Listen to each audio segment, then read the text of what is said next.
Иесус сургаалт бүлгэрээр ярьж нэгэн хаан хүүгийнхээ хурмыг хийхээр шийдэж өдөр цаг тогтоон хүмүүст урилга илгээлээ. Болзоот өдөр ирэхэд өргөдсөн хүмүүсийг авчруулахаар зарцаа илгээжэм. Харин урьсан хүмүүс нь хуримд ирэхээс татгалзлаа. Хаан тэдэнд зарцнараа дахин илгээхдээ манай хаан шилдэг тарган үхэр тугал алуулж бүх юмыг базааж бэлтгэсэн. Одоо ирэх түн гэж хэлвэлжээ. Харин тэд хааны энэ үгийг үл хайхан нэг нь малан хариулан одож, нөгөө нь худалдаа хийхээр явж, зарим нь зарцыг барьж авч аллаа. Хаан хилэгнэн алуурчдыг цэргүүдээр хядуулж, хотыг үнсэн товрог болгожээ. Хаан дахин зарцнараа дуудаж хурим хийхэд бэлэн боллоо. Харин урд миний урьсан хүмүүс хормын зочид байх ёсгүй. Тийм учраас хотын гудамжаар яв. Дайралтсан бүх хүнийг хормонд урьж авчир. Гэж хэлэхэд зарцнаар гудамжаар явж сайн муу элдвийн хүмүүстэй уулзан хормонд урьж хааны өргөө зочдоор дүүрлээ. Зочдыг ороход зарцнаар ёслолын хувцас өгчээ. Хаан хоримлох газар ирж зочдтой уулзахдаа ёслолын хувцасгүй нэгэн хүнийг хараад "Нөхөр минь, та ёслолын хувцас өмсөхөөс татгалзвал энд орж болохгүй" гэж хэлэхэд тэр хүн юу ч хэлж чадсангүй. Энэ хүний гар хөлийг хүлээд гадаа гаргаж хай гэж хаан зарц нартаа хэлжээ. Үүнтэй адил үйл явдал ертөнцийн эзний Ерүсалим улсад бий болно. Тэндээс гаргаж хаягдсан хүмүүс мөнхийн зовлонд орж ихэд тарчилсандаа уйлж орилон шүдэ хавирна.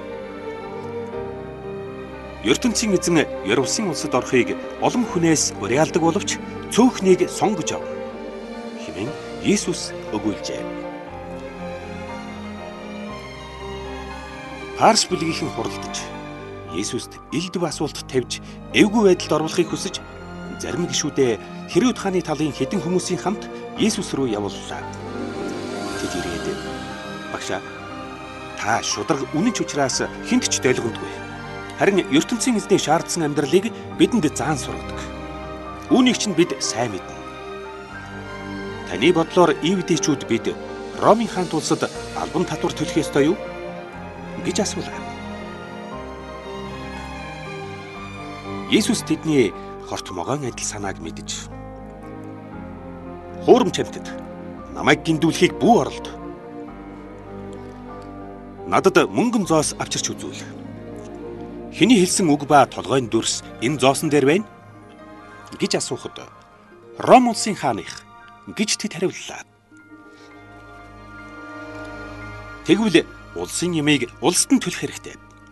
Бас ертөнцийн эзний юмыг ертөнцийн эзэнд өгөх хэрэгтэй гэж Иесус хэлэхэд тэд ихэд гайхаад юу ч хэлэлгүй явжээ.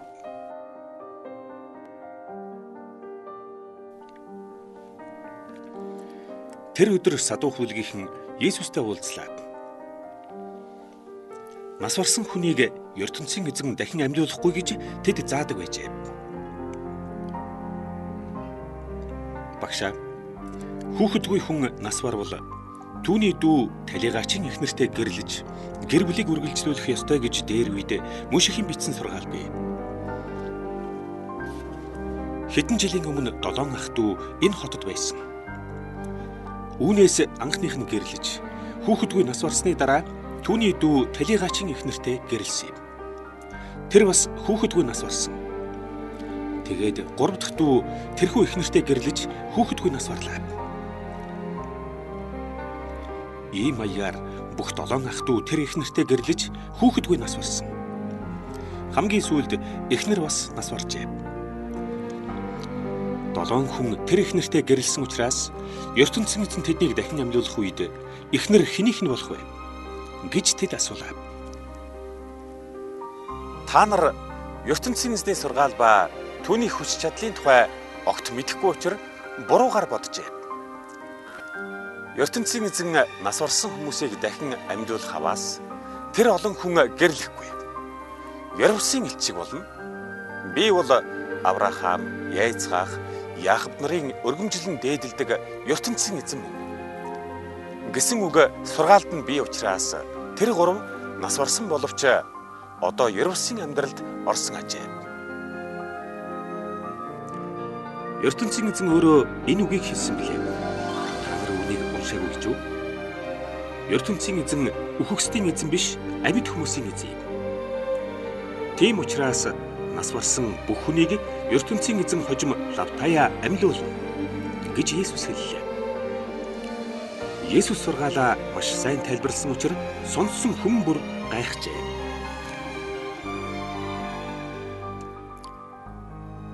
Есүс Садух бүлгийнхний амийг таглаж чадсныг Парс бүлгийнхэн мэдээд цугларлаа. Тэдний дундаас нэгэн сургаал өгч Есүсийг эвгүй байдалд оруулахыг хүсэж уулзав. Багшаа, ертөнцийн эзний сургаалаас аль нь хамгийн чухал вэ гэж асуухад та нар зүрх сэтгэл, сүнс, санаа бодлороо ертөнцийн эзэнд хайртай бол гэсэн. Энэ бол хамгийн чухал. Нөхдөө өөрийн адил хайрл гэсэн хоёр дахь сургаал бас чухал. Энэ хоёр бол ертөнцийн эзний бүх сургаал болон түүний зарлагуудын хэлсэн бүх үгийн үндэс юм хэмээн Есүс хариулжээ.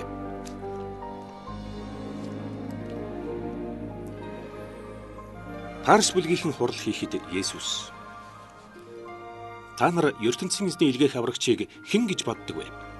Тэр хэний удам болох вэ гэж асуухад тэр манай эртний Давид хааны удам болно гэж тэд хариуллаа. Гэтэл тэртээ нэгэн цагт ертөнцийн эзний ариун сүнс Давид хаанд онгод оруулахад өстөн дайснуудыг чинь үлмийн дорчин оруулж өгөх үеийг хүртэл чи миний баруун гар талын хүндэт суудалд суусгай хэмээн ертөнцийн эзэн их эзэнд маань хандаж хэлвэсэн зөгнөлт үгийг тэр хэлжээ. Тэр үед Давид хаан ертөнцийн эзний илгээх тэр аврагчийг их эзэн маань хэмээн нэрлсэн байна. Хэрвээ энэ аврагч өөрийнх нь удам юм бол Давид хаан түүнийг яагаад ийхүү нэрлсэн юм бэ? Та нар үүнийг тайлбарлах уу? гэж Есүс тэднээс асуухад хэн ч хариулж чадсангүй. Түүнээс хойш Есүсээс юм асуухаас хүн бүр зүрх шээдэг болжээ.